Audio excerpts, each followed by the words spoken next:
I'll just say Happy Democracy Day, and distinguished ladies and gentlemen, it's a pleasure and indeed an honor to be here.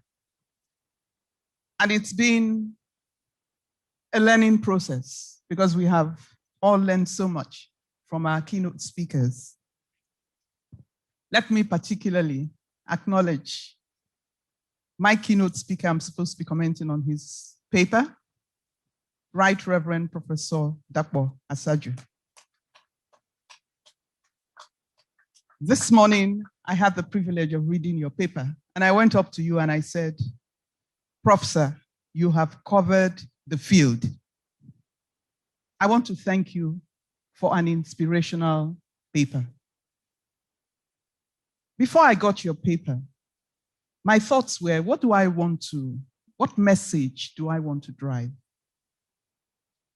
And I felt that key amongst all of it should be to ask the Christian community and the church to speak out. I want to say that you spoke out loud and clear, and we should see more of that, because the trials and tribulations of the Christians are mind-disturbing at this time. So I want to thank you especially. I have also noted the 20 points of what we want. But I want to place some caution. I want to say first and foremost that I am a Christian, and I have also had the opportunity of being a politician. And I want to observe that in the last 22 years of the Fourth Republic, we have had countless Christians participate in politics. And part of the ills that trail us today is because of some of the acts of us that are Christians in politics. So it's very important that we drive home the point that, yes, I had as part of my contributions that Christians must arise and participate fully and effectively in politics. But having said that, we must show our true color as Christians.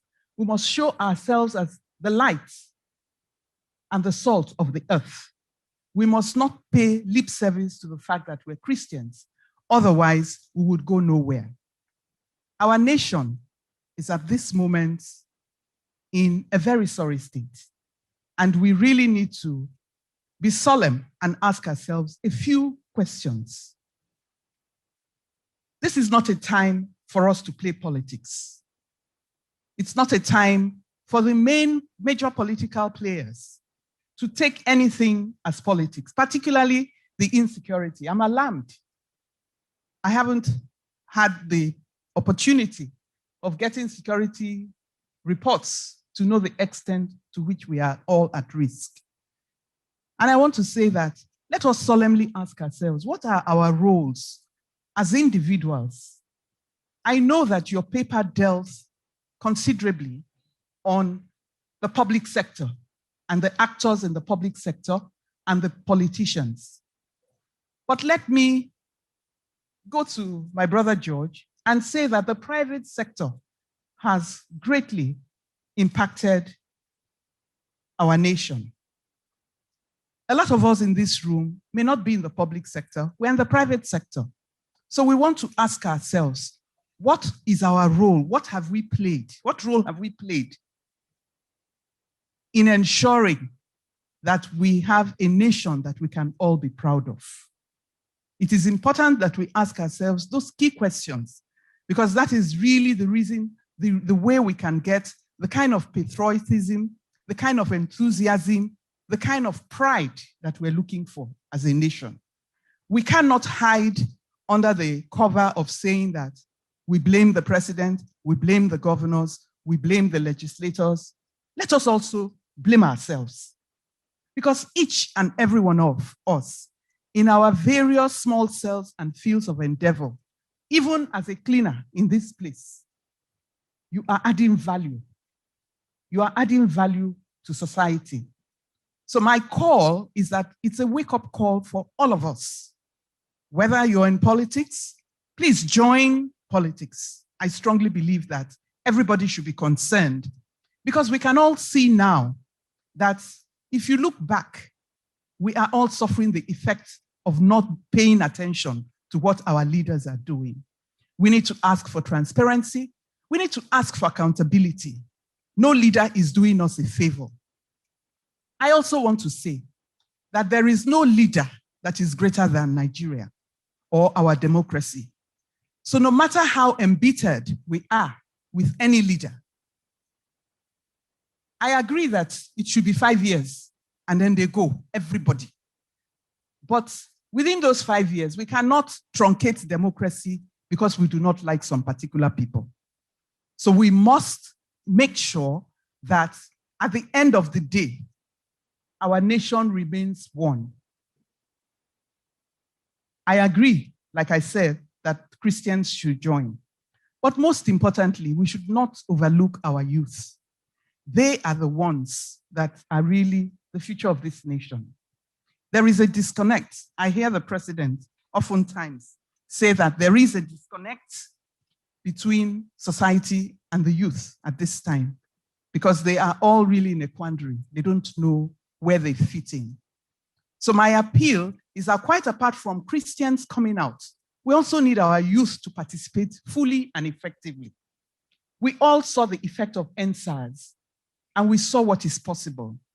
The youth have the numbers, they have the skills, they have the versatility. So they are a veritable source that nobody can overlook.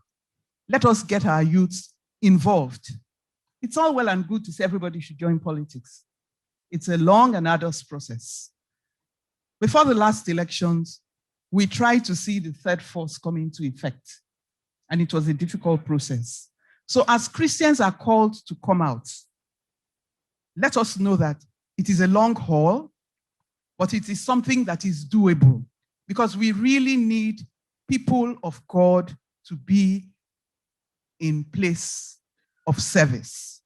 If we have people of God in place of service, we cannot have the kind of injustice that we see.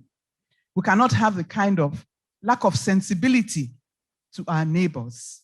So we all really need to brace up and make our contributions to the building of our nation, Nigeria. Thank you. The last thing I want to talk about is, I heard your points on constitutional reviews and restructuring.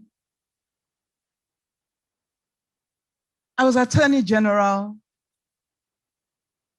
17 or 18 years ago.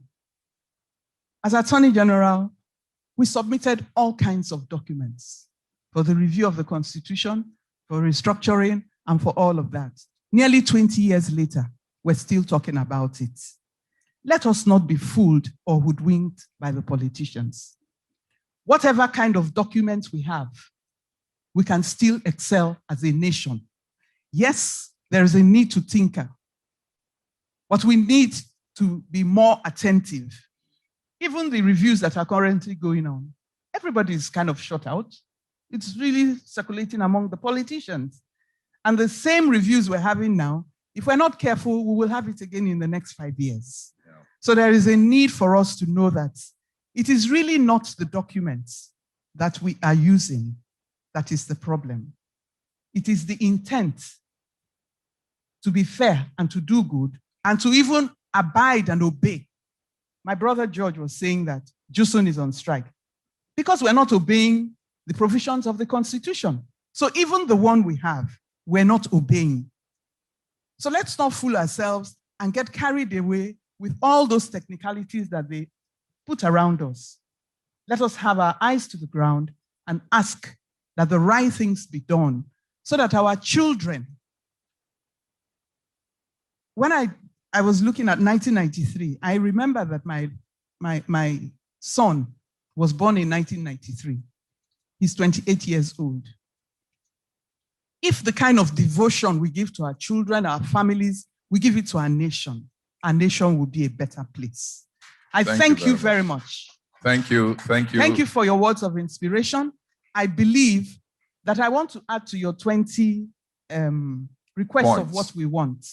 And mine is that we want that at the end of the day, everything that we're doing here, we're going to have to be able to show it to our political leaders and show it to ourselves. And we will all uphold those that will make our nation stronger. Thank you very much. Thank you very much. Thank you, Dame Aleruchi Cookey-Gam.